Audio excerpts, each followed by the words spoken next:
popcorn ready. It's game time, baby. Ladies and gentlemen, please welcome a team that is known as the Bears. The Bears.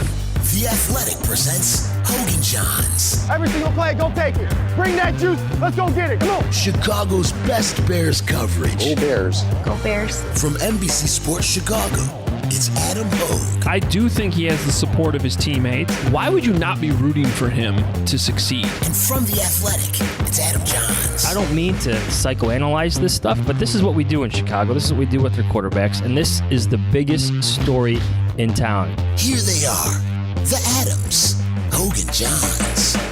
What's up? Welcome in, Hoge and Jahns with you as we continue our draft recovery.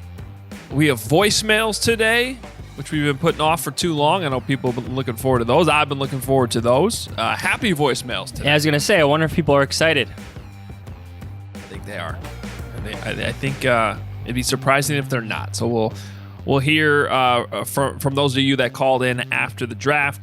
Welcome in, Hoge and Jahns with you. Dan Pompei will be on the podcast today. We'll get his thoughts. I know we talked to a lot of scouts and people around the league following the Bears' big move last week and also some of the other drafts as a whole. I'd also like to get his thoughts on this whole Aaron Rodgers thing that's going on that could be a huge impact in the NFC North. Man, we got to get into that a little bit today, and Kevin Fishbain will be on the podcast as well. So it's jam-packed. How you feeling, Johnsy? Good. You? Recovered from the draft?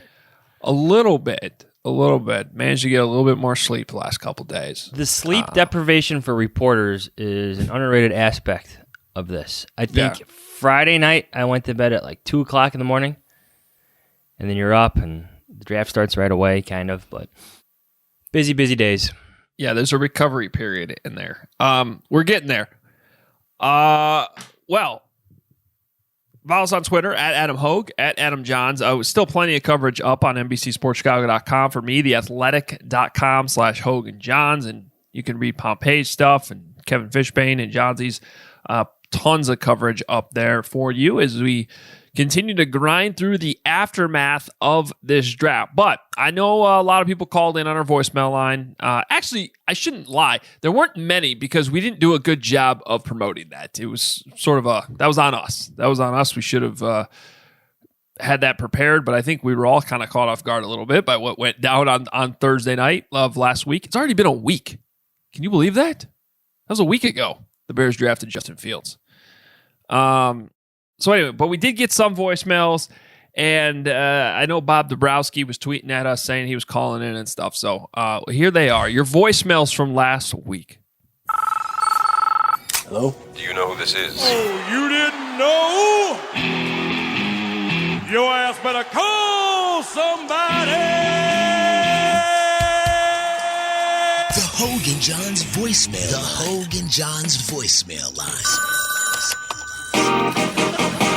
Believe it or not, George isn't at home. Please leave a message at the beep. Got any questions or comments about the Bears? Give the guys a call before, after, or even during the game. Go Bears! Hey, Bears fans. B-Man's dad here. He ain't able to make the call today because he's at school, but he was excited last night. And today we've got our Justin Fields jerseys ordered, and we're ready. Bear down, baby. All right, I don't know if you guys are doing a voicemail line for the draft, but my God, Ryan Pace is a genius. So for Tevin, obviously Fields is amazing, but for Tevin Jenkins, they had the 52 pick. From picks 37 to 53, 8 of those 17 picks were offensive linemen. Pace knew that was going to happen, so he trades up and gets Tevin Jenkins, and we would have had the 8th best lineman, which would have been, I don't know, whoever the Titans got. He's a genius. We got the best lineman possible. Anybody who says he sucks is an idiot and Pace forever. Sign Pace. The Bears finally got it right. I've been a fan my whole life, and this is the first time I've ever been excited about a draft pick. Let's go, Fields. Let's go, baby. Bear down. I mean, I'm so confused. This is normally a rage line. I'm so happy. I'm so excited. It is amazing. I mean, Ryan Pace restored the Bears over these 2 days Bless him. Bless all of them. Go Bears. Round 5 is in. They're changing their personality. They're going to maulers and ballers. Hey man, fair is fair. Ryan Pace, A++. Every single pick, an absolute gem. Just congratulations for giving us all hope again. Hey, this is Nate in Phoenix. Super excited about Justin Fields. I hope that about a month ago when we picked up Andy Dalton, there was a voicemail about this guy who was talking about shredding all his Bears stuff, saying he's never going to be a Bears fan, ripping stuff off the wall. He's not welcome back. He's not welcome back. I wish him best in his future endeavors with his whatever team he picks, but he's not welcome back to be a Bears fan. He can suck it. Go Bears. Wow. No room for that guy in the Justin Fields bandwagon, huh? That was the last time we did voicemail. Was the Andy Dalton signing, and the tone on those ones was significantly different. The anger overflowed that day, and there was a lot more, if I can recall correctly. There was one guy missing in there though. We didn't hear Bobo, and I here's why. Everyone wanted to hear from Bob Dabrowski. I wanted to hear from Bob Dabrowski. He told us he left a voicemail. Well, here he is. This is Bob Dabrowski's voicemail to us after the Bears selected Justin Fields.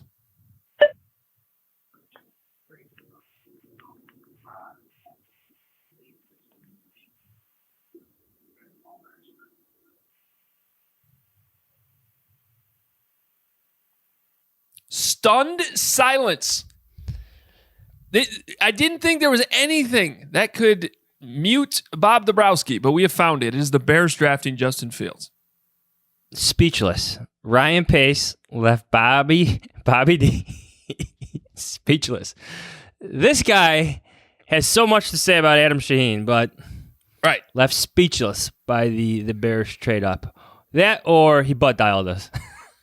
It may have been the last one, but anyway, I thought we had a voicemail from him, and we did. That actually was a voicemail from his phone, so I don't know what happened there. I think he was just speechless from the pick, but maybe, Bob, if you want to call back in, we can still probably fit that in at some point here in the near future. But there are your voicemails, kind of reflecting the 180 flip in the fan base's feelings about this team, about Ryan Pace.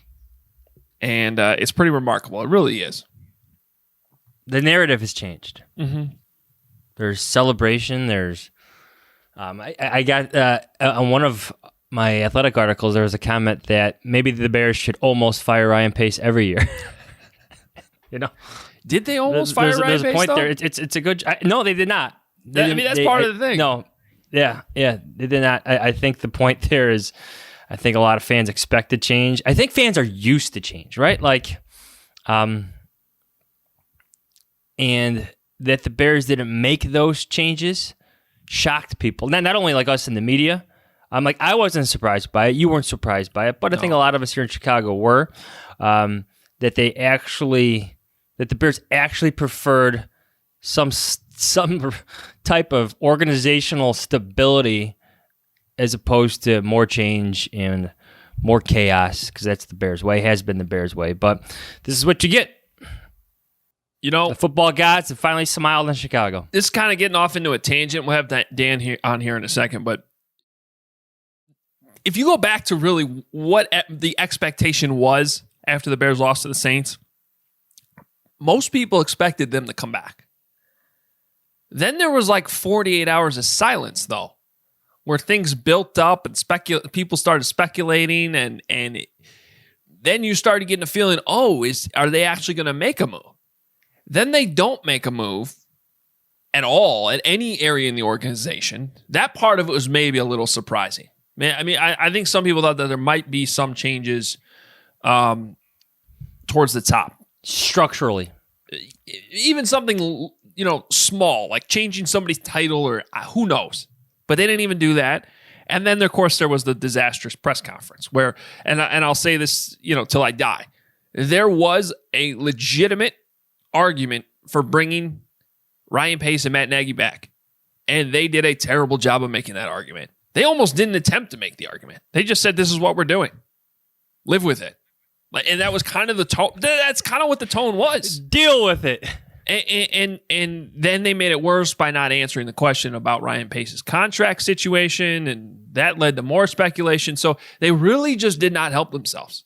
And things were already bad because of the loss and the way the whole second half of the season went, and then it just kept piling on and piling on and piling on. And so, for being honest, like I don't think they did Pace and Nagy any favors in how the whole thing was handled. And then so they don't get Russell Wilson. They sign Andy Dalton. It's just all looking bad, and then it all kind of flips with this one pick. There was still the draft to be had, wasn't there? Like it's it's easy to live day to day in the NFL, but there's a calendar that these teams abide by, and not everything comes to fruition. Like a lot of teams put a lot of hard work to certain things that don't come to fruition. Yeah, it just happens. That's the NFL, but sometimes things pay off. Well, let's bring Dan Pompei into this conversation if we can here. I think part of this is, yes, the fans were anxious and upset and how everything was going on. But Dan, first of all, welcome in. It's always good to talk to you. These are exciting times for the Bears. All of a sudden, things have changed. How are you doing? I'm doing great, guys. Thanks for having me. Yeah, it's quite a weekend we had last weekend, huh? So we were just talking about how things have just flipped in the last week or so. Mainly with the fan base, but the point I was about to make is I think even around the league, there's people weren't really high on what Matt Nagy and Ryan Pace had been doing as of late, and for a lot of different reasons. And you talked to many people around the league, some great work on The Athletic about the opinions on the Justin Fields pick and all the drafts around the league. What's the sense you get now? In maybe at least how in a vacuum how this draft was looked at for Ryan Pace? Well, there's no question, Adam. I think the draft was well perceived on a lot of fronts. I think everyone thought that the risk in trading up for Justin Fields was justified, and then the move for Tevin Jenkins to get apparently now a starting left tackle in the second round, was justified, and then.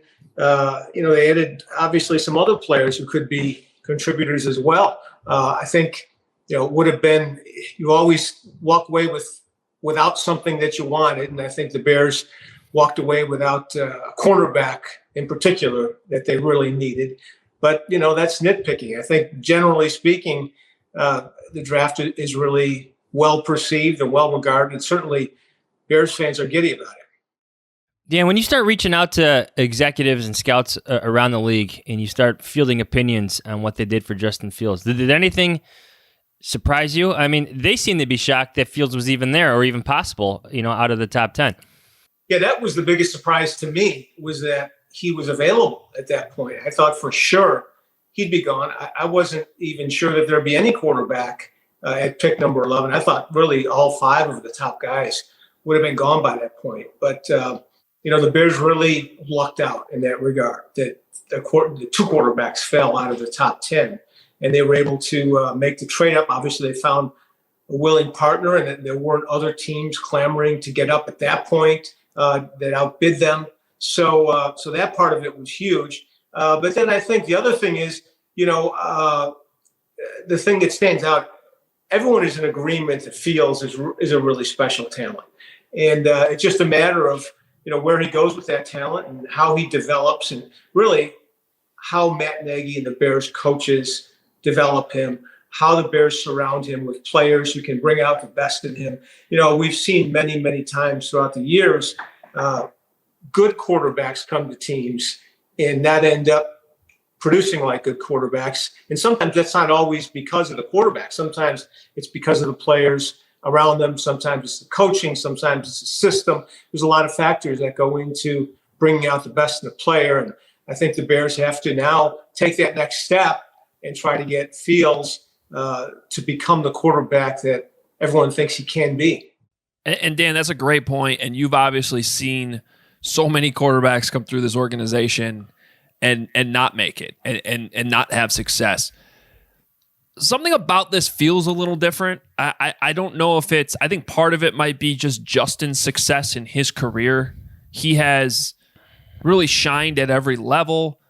This is different from Mitch in the fact that you're not taking somebody who was barely 500 at North Carolina, never really played in enormous games. This is somebody that shined. He played Trevor Lawrence multiple times going back to high school. Like there's so many different levels where he took his game to the next level and shine. Now, that doesn't mean that the Bears side of it is going to work out, what you just talked about in developing him.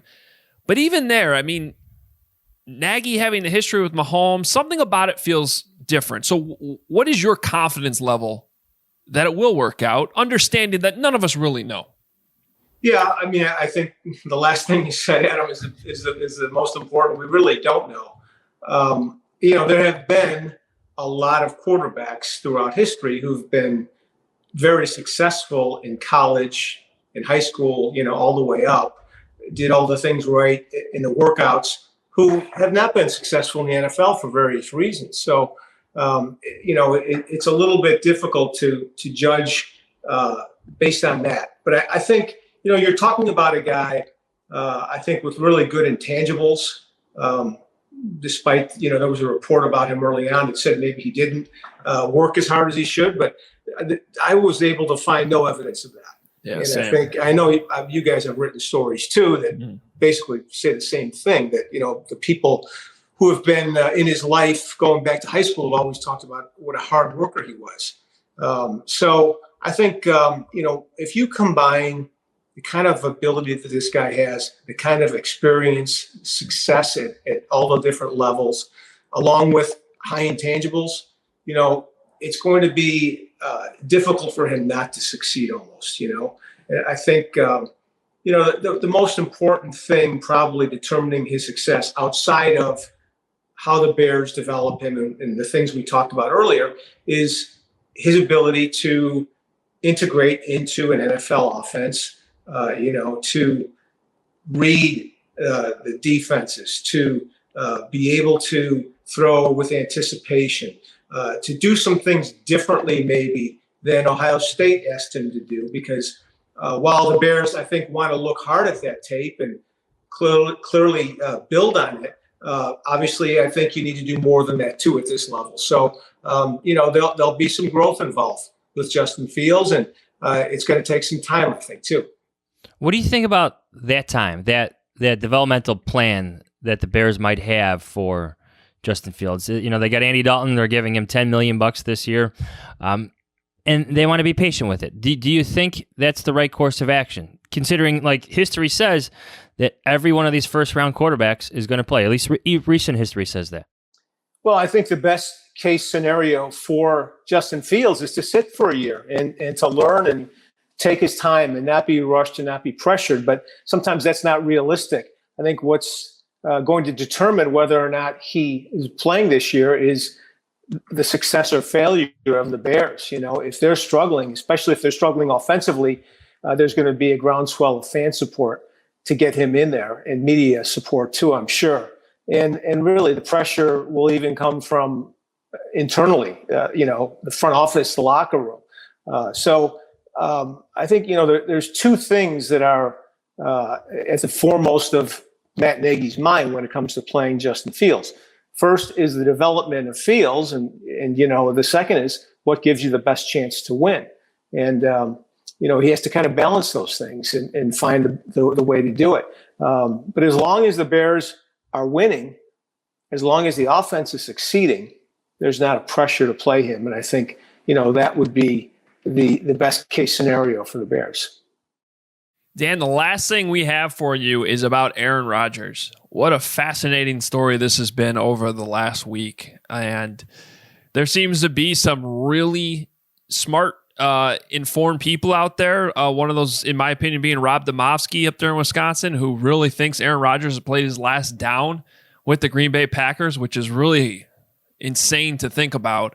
And then there seems to be some other people, like I know a couple of his teammates, or ex-teammates, have come out and said, oh, no, this will blow over. He'll be back. So I don't know what to believe, but what is just your reaction to this whole story up in Green Bay? Because it obviously has an enormous impact on the Chicago Bears. Yeah, it does. And, I think to me, it would just be crazy for the Green Bay Packers to trade Aaron Rodgers. I mean, I don't know how you do that because you're a team that's on the verge of a Super Bowl. You've got the most valuable player in the league. If you trade him, obviously, you've got no chance. You're rebuilding. And, these opportunities do not come along often for most teams, as Bears fans well know. Packers fans, maybe they're a little more spoiled, but, it would just be crazy to let this guy go. And I have to feel that the Packers are going to do everything they can in order to keep him because, like I said, these opportunities don't come along. But Rodgers is a different guy, and he does seem to be dug in on this. The only other thing I'll say is that we've seen other cases like this too, where players have pretty much indicated they're done with a team, or we think a player is going to be moved, and then he doesn't get moved because things get worked out. I mean, it happened to a degree earlier this year with Russell Wilson. I think a lot of people thought he was gone from Seattle, and obviously that's not happening now. So, the story's not over yet, and it's going to be interesting to see where it goes over the next month or so. You've gotten to know Aaron a little bit over the years, haven't you, Dan? So, like, the way this story's coming out, the way his personality is, do you think like he would really sit out a year if he's really that dug in? Like, knowing how competitive he is, knowing who he wants to be remembered in this league, like, can you envision that scenario coming to fruition where he's that dug in, I'm not going to play for the Packers again? Yeah, I have a difficult time envisioning that because, you're talking about a guy who obviously loves the game, loves his teammates, loves Green Bay, loves history. And he's getting older. He doesn't have many of these opportunities left where he can win a Super Bowl and add to his legacy, maybe win another MVP award. So I know without a doubt it's important to Aaron Rodgers that he plays in 2021 and that he plays on a team that has a chance to win it all. So, he's got that right now, but obviously he's got some other elements up there in Green Bay that he's not happy with. So, like I said, be very interesting to see how a resolution is arrived at. Trade him to Seattle for Russell Wilson, or trade him to Houston for Deshaun Watson. Just flip make the unhappy quarterbacks happy. Well, that's one way to figure it out, right? I don't know. That's going to happen, though. No, I don't either. Dan, thanks so much for your time. We always appreciate it. Follow Dan on Twitter at Dan Pompei. Make sure you're checking out all his great content on theathletic.com. Thanks, Dan. Thank you, Dan. Okay, thanks, guys. We're all trying to eat better, but healthy breakfast doesn't have to be boring. Magic Spoon has the amazing flavors you love, but without all the bad stuff. Get all this: 0 grams of sugar, 13 to 14 grams of protein, and only 4 net grams of carbs in each serving. Only 140 calories a serving. It's keto-friendly, gluten-free, grain-free, soy-free, low-carb, and GMO-free. We've got exciting news, too. Magic Spoon has released a super delicious new flavor, Birthday Cake. Birthday Cake Magic Spoon will be available in a special 5-pack for limited time only, so get it while you can. Or build your own box. Available flavors to build your very custom bundle are cocoa, fruity, frosted, peanut butter, and cinnamon. If you're listening from Canada, Magic Spoon now ships there as well. I really like the frosted one. So go to magicspoon.com/Adam to grab the new limited edition birthday cake or a custom bundle of cereal to try it today. And be sure to use our promo code Adam at checkout to save $5 off your order. This offer is now good anywhere in the U.S. or Canada, but only when you use our code at checkout. And Magic Spoon is so confident in their product, it's backed with a 100% happiness guarantee. So if you don't like it for any reason, they'll refund your money, no questions asked. Remember, get your next delicious bowl of guilt-free cereal at magicspoon.com/Adam and use the promo code Adam to save $5 off. Thank you, Magic Spoon, for sponsoring this episode.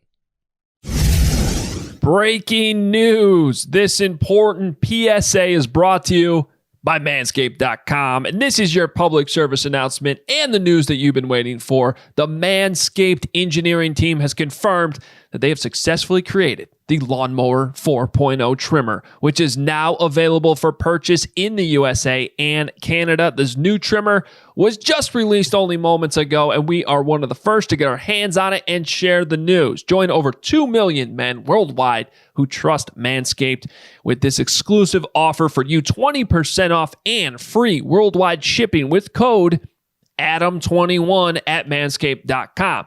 I'm one of the first people to try the new 4.0, and I am blown away by the performance, the craftsmanship, and the details on the 4.0 are next level. Their advanced ceramic blade and skin-safe technology is so good that it almost seems as if Manscaped worked with Elon Musk's engineers to ensure that your testes are as safe as possible. And what makes this trimmer different than all the other trimmers? The new multifunction on-off switch can engage a travel lock created for people who like to travel, which hopefully we'll be doing more of here in the future. The Lawnmower 4.0 gives you the ability to turn the 4,000K LED spotlight on and off when needed for more precise shave.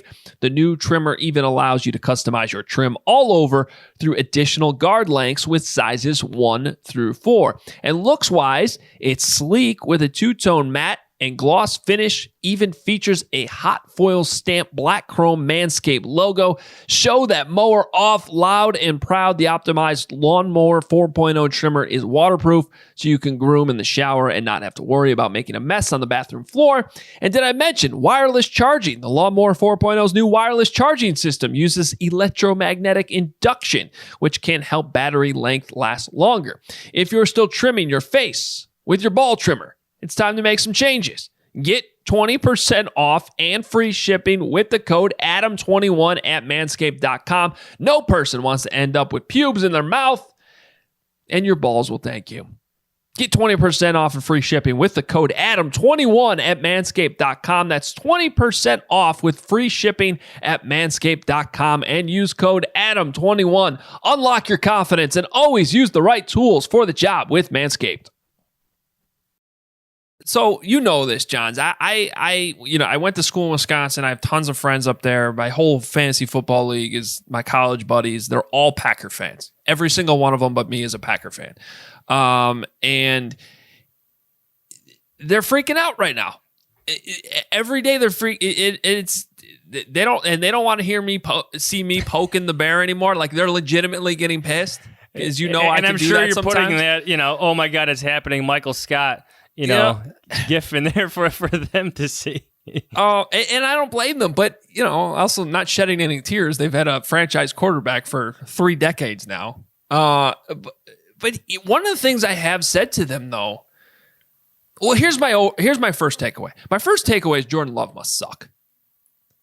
Because you mean the guy they traded up to get in the first round last year? But seriously, because here's the thing: if he was good, this has gotten so ugly, I think they would seriously consider trading Aaron Rodgers. And the reasoning is this. When they eventually made the move to trade Brett Favre, it was for a conditional draft pick that turned into a 3rd rounder. Now, it could have been a 1st rounder. I think if the Jets had made the playoffs that year, they did not. So it was a 3rd round pick. For a Hall of Famer, for Brett freaking Favre, you got a 3rd round pick. If you were to trade Aaron Rodgers right now, and maybe you should have last week, it would have been for a boatload of great draft picks, multiple 1st rounders, and it still would be. But you got to have the quarterback in place. And I feel like Jordan Love must not be good. Or certainly is not ready. Well, I think this just speaks to the frustration that Rodgers is probably feeling. So in your hypothetical with Jordan Love sucking, Rodgers would know. Like, they practiced together, right? Like, this guy, not only he was inactive on game days, right? Like, yeah, that to me is. But he's also the only quarterback on their roster right now, which is insane. Yeah, other than Rodgers. But and that's the thing. Like, you look back at Mahomes, who didn't play his entire rookie year until week 17. But he was active every single game, right? Yeah. Every single game. You know what their 3rd string quarterback was that year? Tyler Bray, your guy. Oh. Sorry. Why is he my guy? I don't know. Just your guy. I got enough guys. You need a guy. So I need a guy. Okay. But like that tells you right there that there was confidence in Mahomes if Alex Smith got hurt. Like if he had to play, he could play. Jordan Love was inactive for the Packers. Like that was a storyline in Green Bay. So put this hypothetical in Aaron Rodgers' mind. You need receivers, need offensive line help. You probably need some good defenders. The Packers traded up to draft this guy. And here you are, a Hall of Fame quarterback who might be a pretty good judge of quarterback talent. And this kid they traded up for sucks. like think about that. Like you would see it. Now this could be completely unfair to Jordan Love. He could be a decent player in the near future here, but like there's a lot of things in play when it comes to Aaron Rodgers, frustration and wanting to get out of Green Bay. I just think that the Packers should learn from their own history here. By the time they traded Brett Favre, they wanted it. Like they couldn't wait to get rid of him. They were sick of it. They were ready to move on.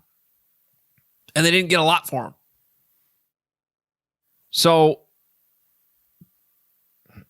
I mean, look, it is also insane to trade Aaron Rodgers, but I'm just saying if it's this bad, you don't want to wait too long. You don't want to wait.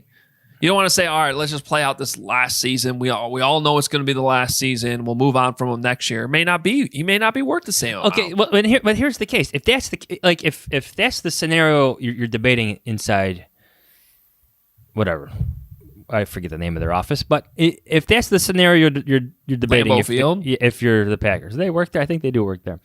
If that's the scenario, again, you're debating. Then, make the prudent decision and trade the guy. Get something for him, right? Like his value is high. MVP of the league, still an exceptional player. If you're Green Bay, the smart thing to do would be maximizing his trade value, would it not?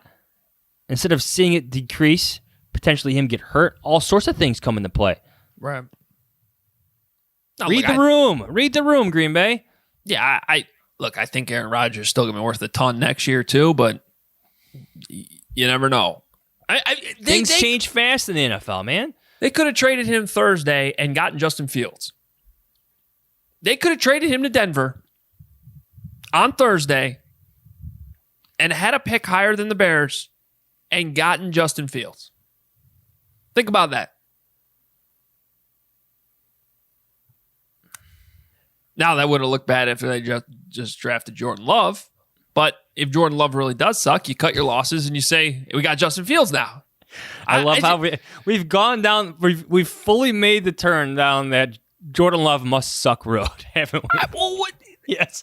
There's not any evidence to the contrary. No. I think it says a lot he was inactive, though. I really do. Yeah, and to be honest, I don't remember enough about, the Aaron Rodgers storyline a year into his career. He sat for a really long time. 3 years. So I can't tell you off the top of my head were people saying, oh, Aaron Rodgers must suck. Because, I don't know, was he active? Was he not? I don't know off the top of my head. But turned out to be pretty good. So, yeah, maybe we aren't being fair to Jordan Love. That's a long time ago. That's like Aaron Rodgers has been in the league so long, so good in this league so long, that the idea of quarterbacks and their value has changed almost. Like he's helped change that narrative about the value of quarterbacks in the league. That's why you see so many go in the first round. Like back when Aaron Rodgers was drafted, I think there was 2 going in the first round. There was Alex Smith at 1 and him at 24? Yeah. Well, yeah, and plus he could have gone number 1 and he fell all the way. Yeah. I mean, again, those are the days where Michael Vick goes 1, Drew Brees goes in the second round with the first pick in the second round. Like that's a different era of football, and those are the guys that help usher in the current one where teams are desperate to fix their quarterback position. Man, this is gonna be fascinating to watch. A lot of unhappy quarterbacks around the league. Justin Fields might be the best quarterback in the NFC North soon. No, my guy Kirk Cousins is still up there, But apparently they had interest in Justin Fields. Yeah. Apparently they wanted a quarterback. They got one in the third round of Kellen Mond. And Detroit's happy with Jared Goff. They're not. They did. You know what? At least in their case, they got a guy in Penei Sewell who could be Like they may have just gotten themselves a Hall of Fame left tackle. So yeah, you're probably feeling okay if you're like last year when they took a corner third overall with all those quarterbacks. I did not like that. No, I did not like that. This year, I still think there's a case that they, my point with the Lions is at what point are they going to be looking back and being like, man, we had 2 straight years with really high picks and a lot of good quarterbacks were available. We didn't take any of them. Like at some point, you need to get the quarterback. I think that applies to so many teams. Like there's a lot of GMs that are praised for their shrewd moves, like later in the draft and whatnot. But if you don't have the quarterback, if you're not taking swings at quarterback, like that's how you should be judged, especially in today's NFL. Now, Ryan Pace swung and missed on Mitch Trubisky, and here we go again with Justin Fields. But I think there's value in having a GM who wants to take those moves. Like the GMs that consistently sit there in the top 10 and don't pick guys, like top 15, doesn't make much sense to me. You need that quarterback to win in today's NFL. That's why I like hearing that Rick Spielman was interested in Justin Fields. I mean, he's got a crazy amount of money invested in Kirk Cousins the next couple seasons, but the guy was falling towards it. Now, it is my understanding from the people I talked to that when they were trying to trade up to that same 11 spot that the Bears were, that they would have taken Rashawn Slater there, not Justin Fields. There seems to be some debate about that. But my understanding is that trade up would have been for Slater. However, if Fields had fallen to 14 and Slater was off the board, which he ended up going 13 to the Chargers, then Fields would have been that pick, which is crazy to think about. So he could have been a Packer, could have been a Viking, could have been a Lion. He is a Chicago Bear. It's a great way to put it. I know. We'll see how it plays out, but yeah, that's a great way to put it. This stuff is so fun to look back on, right? Like 3 years later, what could have been. Of course, we always do that with the Bears and Patrick Mahomes and Deshaun Watson. So, that will always be, I think, a very underrated part of the Patrick Mahomes story. The Bears weren't the only team that missed on him. Like again, the Buffalo Bills, they traded out of that pick that eventually became eventually became Patrick Mahomes. Now they got Josh Allen a year later, but that's the unique part of this is how many teams actually pass on quarterbacks year after year after year. Like if Fields hits, it's not only the Lions, but what about the Panthers, the Broncos? Like there is great value in taking cornerbacks. Like again, a premium position. But quarterback is just different. Significantly different in today's NFL. For all those points I brought up earlier, it's why there's so many drafted in the first round. It's why teams get crazy and trade up in the first round and draft Jordan Love. It's the most important position in sports and the hardest to get right.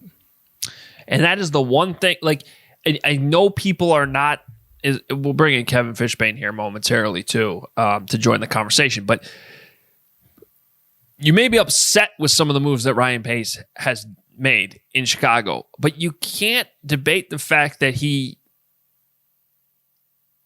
has been trying, right? He's not one of these GMs that keeps like kicking the can down the road with the quarterback. We'll eventually get there. I mean, he has been aggressive to try to fix that. He hasn't made the right evaluation every time, but he has been aggressive. And that's, again, goes back to when they signed Andy Dalton, it just did not make sense that could be the only move coming. Now, maybe the draft board didn't fall their way on Thursday. Maybe it plays out differently and they don't get their quarterback in the first round. But I think it's pretty obvious that you would have seen a quarterback then in the second or third round. For sure. Like that Andy Dalton was not going to be the only swing in 2021. And it certainly worked out the way it worked out. Well, I think Matt Bowen said it best. You don't want to live year to year at quarterback. And that's what the Bears were on the verge of doing.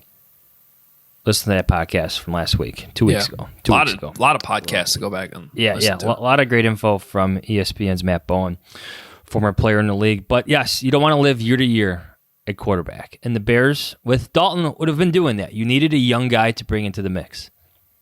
The Bears were just lucky enough to have one fall to them at number 11.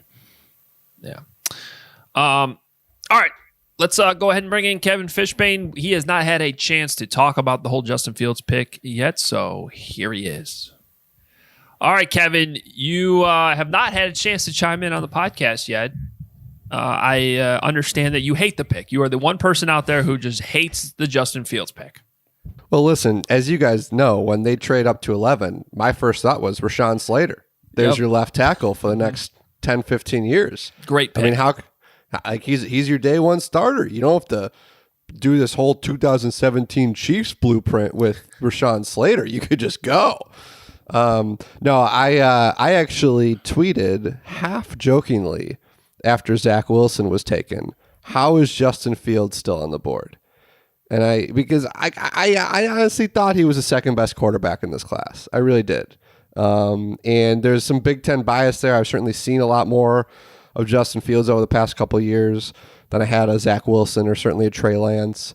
But it just, I couldn't believe it. And I'm really fascinated to see what happens to the Panthers, Broncos, and Lions in 3 years. Like, you know, I would rather have Justin Fields than Teddy Bridgewater or Jared Goff or Sam Darnold. Like, I think he, like, I think he's got all the physical and mental attributes you need to be a good quarterback. Will he be a great quarterback? You guys know. We don't know. You know, so much goes into that. So much about the organization, the coaching, the people around him, the structure, everything. But just from everything we know about him, he seems to have everything you need. Like, there just aren't a lot of question marks that I would be that concerned about. So yeah, I like the pick a lot. Sorry, I'm still struggling. Like, I was laughing in my head the whole time about your Rashawn Slater joke because you put out the whole. Can I just stop here and say that Kevin did this mock draft that he shared on Twitter? Oh yeah, that he had all first round, or like it was all Northwestern. The whole draft. You know how many you know how long it took him to get there?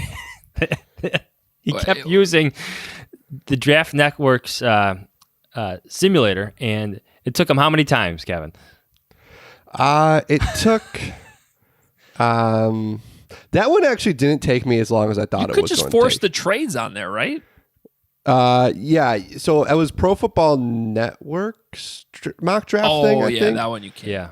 Yeah. So I was able to but you know, what screwed me up was I had to trade up twice, right? Because I had to trade up once for Slater and then again for Newsome. And so after I trade up for Slater, I had to be quick because like Newsome could have gone. So I had to kind of be ready to go. And if the trade gets declined, sometimes the pick's gone. It was an operation, but it worked. And I thought it was the best mock draft anybody could put out. Speaking of operations, now let's get serious. Enough of the Northwestern nonsense. It was the funniest mock draft anybody could put out. He was so excited about it too. Like he texted me on the side, "How do you like my mock draft?" I'm like, "What? You did another one?" I'm like looking at my Google Sheets and whatnot. No, he was talking about his tweet from like an hour ago about Northwestern. And hey, I can tell you there's at least two people over at Northwestern that did appreciate the mock draft. I'll tell you that. Hey, listen, I'm pretty sure the head coach tweeted it out there, so he liked it. Did he? I didn't even see him tweet. He tweeted it? I think he did. That's awesome. That's awesome. Yeah. That made your year. You know, look, like a retweet from Pat Fitzgerald. Fitz and I both know talent when we see it. You know, we both understand what it takes to be, you know, good NFL players and the type of guys these teams should want to bring into their programs. We know what's up. Anyway, well, I did want to bring in Justin Fields. I did recruit Justin Fields. So the operation, and I always find it. We were just talking about this before we get on. I'm glad you brought up the Lions, the Panthers, and all that stuff because you know the need for quarterbacks and the swings, the continuous swings that Ryan Pace has taken on this. So I'm curious for your thoughts. Not only that method of operation in terms of trying to get that quarterback right, but just the way how this unfolded this year to have them sit at 20. Like, did you honestly think going into this that Fields would be an option with the Bears starting at 20? You know, I thought Fields was the only option, really. Like, I know they liked Mac Jones, but I couldn't see a scenario in which they traded up for Mac Jones. That didn't really vibe with me. I thought Fields was going to go 3. I really did. Johnsy, I think I texted you that day, and I said, like, I'm going full conspiracy theory. I was never buying the Mac Jones thing. Like, you know, I don't think any of us were. Yeah, like I guess I could have seen it, but like I just wasn't buying it. And I thought after all that time we were gonna be like, oh, okay, yeah, Fields should go 3. This makes sense. So I kind of thought he was gonna go there. And then once he didn't, I mean, I think all of us are doing the same thing. Every time, every pick, we're like, well, where's the trade? Where's the trade? And then the pick is in. You're like, well, why isn't anybody trade up for this guy? Like, what's everybody? And then you're thinking, what are the Patriots doing, right? Because that's like, you know, you're wondering, well, why aren't they making this move? Obviously, they like Mac Jones a lot, but I thought Fields was the one that like would make you sit there and think. It was funny because my wife was in the other room and she was like, just let me know if the Bears do anything interesting. And I was like, all right. And then like we get to like pick 6, 7, 8. I go, this is the area, like right here. Like this is the time when they could make that move. And I gotta tell you guys, you know, like we don't root for certain things, but as somebody who's covered this team for long enough to have to, to see the way fans react to picks, when they trade up to 11, I got to be honest, I was rooting for Justin Fields. I did not want to have to deal with our readers and commenters. Oh my God, if it had been anybody else. If it had been Mac Jones, and there's nothing against Mac Jones. Like I think he could be a quality quarterback. I just knew the avalanche that was going to come our way if they were going to give up a future first round pick to move up for Mac Jones. So well, here's a good way to put it. Looking back at Mitch Trubisky getting booed at the Bulls game, they draft Mac Jones. Mac Jones gets booed at the Bulls game. Yeah, Justin Fields not getting booed at the Bulls game. He gets a standing ovation. Yeah. Oh no, I mean I'm sure you guys have talked about this, but this was the most excited anybody I think in town's been about a quarterback decision since the Cutler trade. Because it's easy to forget that day, April 2nd, 2009, this city was like out of control excited about Cutler. This is different because it's a rookie, it's a draft pick, but you got to go that far. And then I think the Khalil Mack trade generated that kind of buzz, certainly, that this did. This is like we hadn't seen anything like this in a long time. And I think from a draft perspective, you can argue Chicago hasn't seen anything like this since. I mean, I don't know what the level of excitement was when they took Jim McMahon and what draft that was, 82, 83. But I mean, you have to go back a long ways for people to be this excited about a quarterback draft pick. And then it's just not Fields too. The move up to it's 39, right? Pick number 39 to get Tevin Jenkins right before that run on offensive lineman, or right after. There's, I think, who went before him? A couple picks before him. Anyway, a run of offensive linemen starts there, and this is a guy. I think this is what really shocked people. Like this was a guy in Tevin Jenkins that was mocked continuously. No, mocked in a good way in terms of mock draft, like continuously to the Bears over and over and over again. Where I think some fans at 20. Yes, at 20, where some fans were captivated by him. They loved the nastiness, they loved the meanness, they loved the way he wanted to play. And then they get him in the second round, trade up to get him. I feel like that move really sent fans over the top, and probably rightfully so. If the Bears truly had a first round grade on him, this is a big deal. Not only do you get your quarterback, but like you said, you get a potential day one starter at offensive tackle. Yeah, I mean, you step back and you say, okay, potential franchise quarterback, long-term starter at left tackle.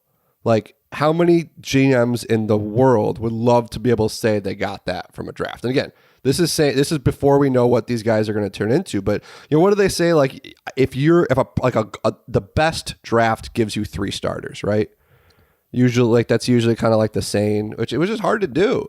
I mean, I think of this draft, you got 2 definite starters. And then, we'll see if any of these late round guys become anything. I think they really like Larry Borum. I think they like Borum. I think this corner out of Oregon is going to be, maybe we look back at him being a value pick. I'm kind of going off our guy, Dane Brugler had him as a 3rd, 4th round prospect. But he's got a path there. There's nobody really standing in his way. It's at the slot corner position. Right. Yeah, that's an opportunity to get on the field. So I think... we've talked about this so much over the past couple of years, premium positions, right? Tackle, quarterback, like right there, like those are your 2 guys. So yeah, I think, and I understand in a vacuum the roster building philosophy of the Baltimore Ravens. Get as many picks as you can and take your shots. Like, and we talked about this right before the draft, right? The people who don't like Ryan Pace are mad that Ryan Pace doesn't get more draft picks to use. Like that 83rd pick of the draft was probably not going to be somebody who's going to be a long-time starter. Like, that's just... By the way, this team hates third-round picks. Yeah. Except for David Montgomery. They're just not a third-round pick team. They traded them away. First-round pick. To your point, they use them on Brandon Harden and, Hronis Grasu, still in the league, I think. He was last year. He started last year for the 49ers. Harden was That's right. an Emery pick, though. So Harden was an Emery pick. I don't want to put that on Ryan Pace. Jonathan Bullard's still in the league, but I do like the idea of focusing on special teams late on day 3, like making a concerted effort to find potential kick returners. Like Daz Newsom's more than just the potential slot receiver. You got yourself insurance, maybe a little bit more, for Tariq Cohen, a punt returner. Yeah, I wonder what their plan is with Tariq Cohen. Like, do we think that they're just going to say, hey, we're just not going to let you return punts anymore? I mean, that's hard to do with how good he is at it.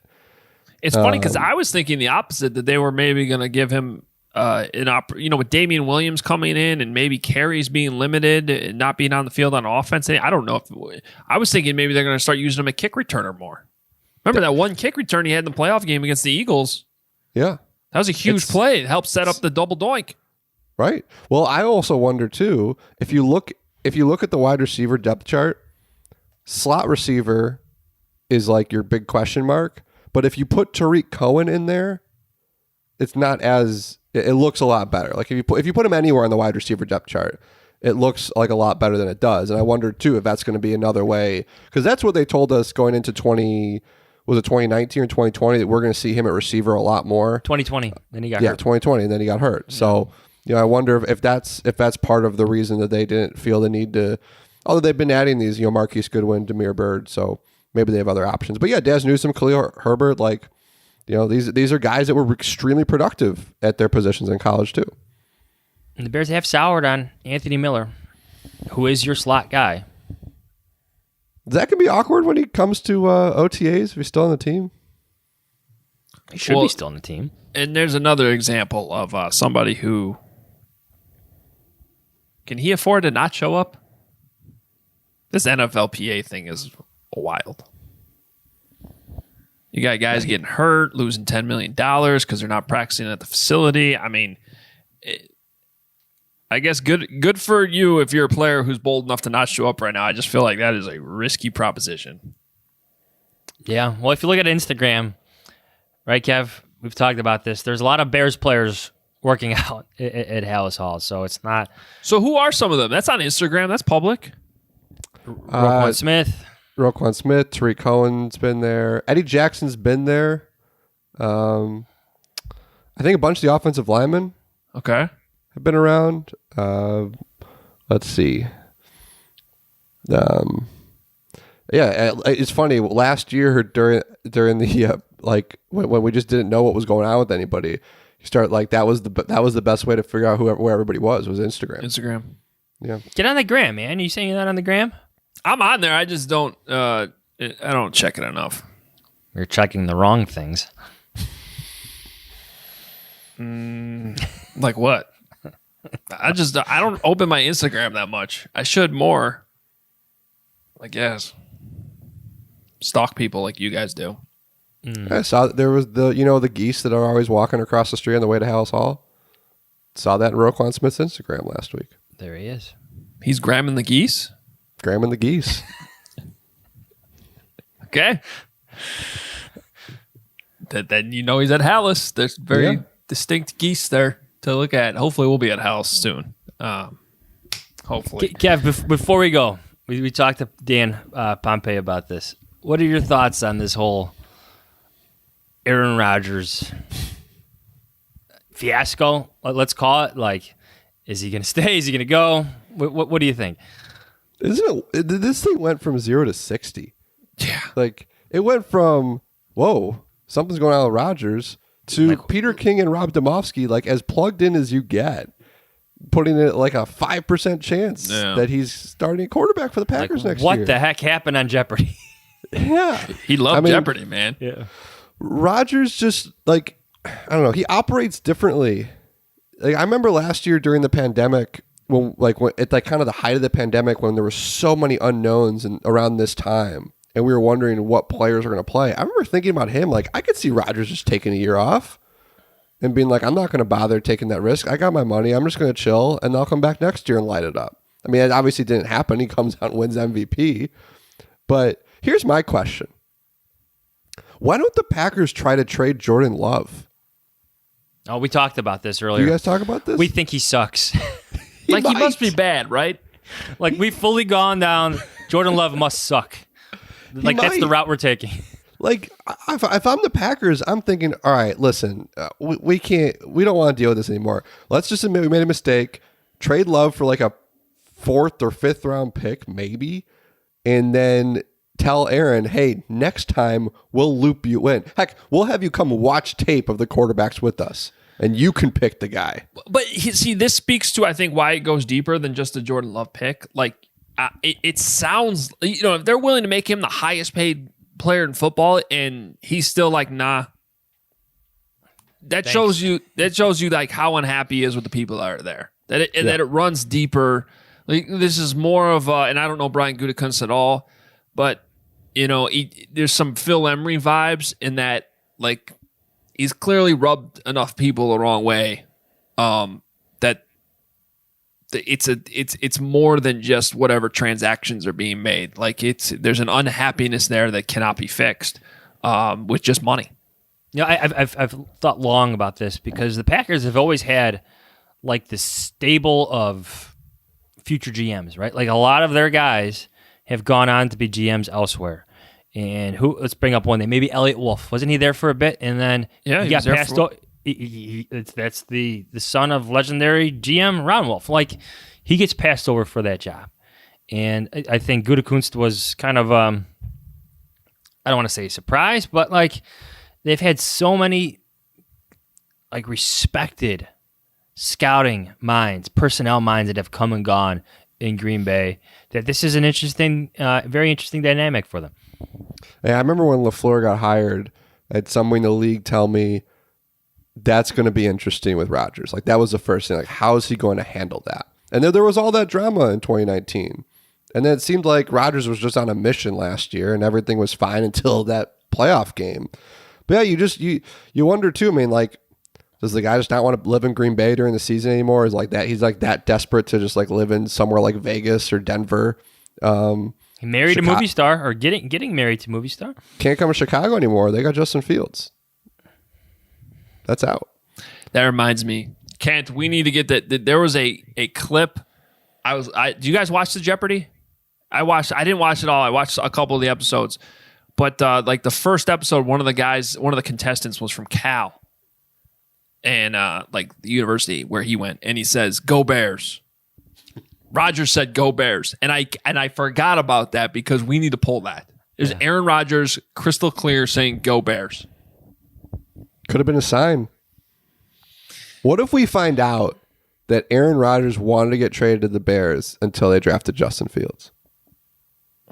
Fine, but I wouldn't blame the Packers at all for not doing that. What can the Bears get if they offer Nick Foles to the Green Bay?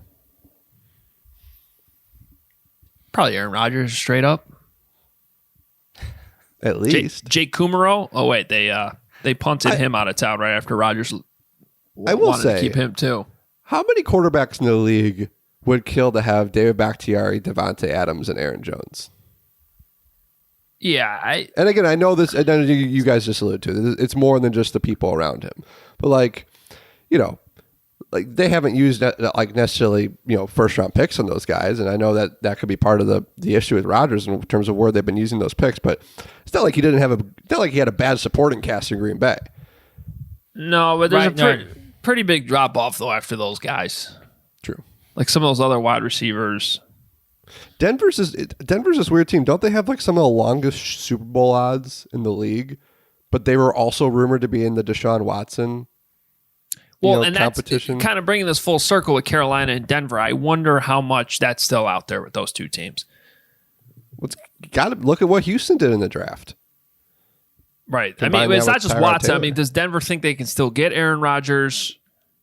Well, That's why Denver's they been go- down this road before with Peyton Yeah. Manning. I mean, they've missed probably worse than any team in terms of drafting quarterbacks. This is John Elway. This is how hard getting quarterback correct in league is. Like Tim Tebow, Paxton Lynch. Like, are you kidding me with those picks? But he's got Peyton Manning in a Super Bowl in there, right? Aaron Rodgers. And we know Vic loves Aaron. There's some mutual respect there too between Vic and Aaron Rodgers. Yeah. I mean, Rodgers used to come on the conference calls and talk about, what to expect with Vic's defense. We all know the success Vic had against him when he was in San Francisco. So that Thanksgiving game 2015, John Fox's greatest hour. Oh, the homecoming game. Yeah, the Tracy Porter game. Tracy Porter game. You put Rodgers on the Broncos. They're pretty good right away. Good defense, good enough weapons. I could see that working out. We've got some trade proposals up at the Athletic today from our Denver and Raiders and Washington reporters. The Denver one is that's interesting because they have a great stable receivers, and we know what their defense could be. It's going to happen. So if he goes to Denver, he would play the Bears next in. Help me out with this, John Z. When the Bear? 2023. So 2 years away from the next Rodgers-Bears matchup if they don't meet in the Super Bowl this year. There's an unbelievable quality to this, but I thought it was unbelievable that the Bears could trade up from 20 to get a quarterback. Right. And just there's too much. What's the old journalism cliche where there's smoke, there's fire? Like there is a lot of smoke right now. How have we not talked about this, guys? Bob McGinn's report that apparently Aaron Rodgers refers to his GM as the Jerry Krause of the organization. Poor Jerry Krause is still Just catching strays. Yeah. One note on that. Like, Jerry Krause was the GM of 6 championship teams, Aaron Rodgers. So let's just correct that. Fine if you want to compare yourself to Michael Jordan. I think that's not a good comparison either, but that just speaks to how bad things have gotten in Green Bay. That's your starting quarterback, your Hall of Fame quarterback, the league MVP of last year is saying you're Jerry Krause in text messages with his teammates. And not only that it got leaked right to the media, and now everybody in the NFL world is talking about it. That's why I think it runs a little bit deeper. So yeah, we'll see what happens with that. It's obviously a huge story and impacts the Bears. Kevin, thanks so much. Good stuff, buddy. Thanks, guys. Thanks, Kev. Follow Kevin on Twitter at KFishbain. Follow us on Twitter at Adam Hoge, at Adam Johns. We need to get out of here. It's been a pretty lengthy episode, but a good one. Love hearing from Dan Pompei, Kevin Fishbain. And finally addressing this Aaron Rodgers stuff, all while giving you your Justin Fields fix, because I feel like that's a daily thing people need now is Justin Fields. So that's going to continue. All right. Check out our YouTube channel if you haven't already. We're on YouTube. Subscribe, hit the notification button. And our shirts up at obviousshirts.com. Got plenty of merch. We got little tease. We got something coming with Obvious Shirts. I showed it to you, Johns. It's sweet. It's good. It's coming. I promise you. And when it's out, we will blast it on social media for you to check out. But if you're watching on YouTube, you can see our shirts, our latest shirts that are up there, and also the orange Hoge Jahns logo shirt is up as well. So that's all there for you on obviousshirts.com. Please tell your friends about the podcast. Word of mouth is huge. We appreciate you doing that. Rate and review, all of that. And we'll be back. What day is it? I'm losing track of time. It is Thursday. So we'll be back next week. I think our friend Robert Mays is coming on next week. Got to get his thoughts. Should be a lively one. He's an excited fella. Just a little bit. We'll talk to you next week. See ya. Y'all stay corona free, all right? And God bless.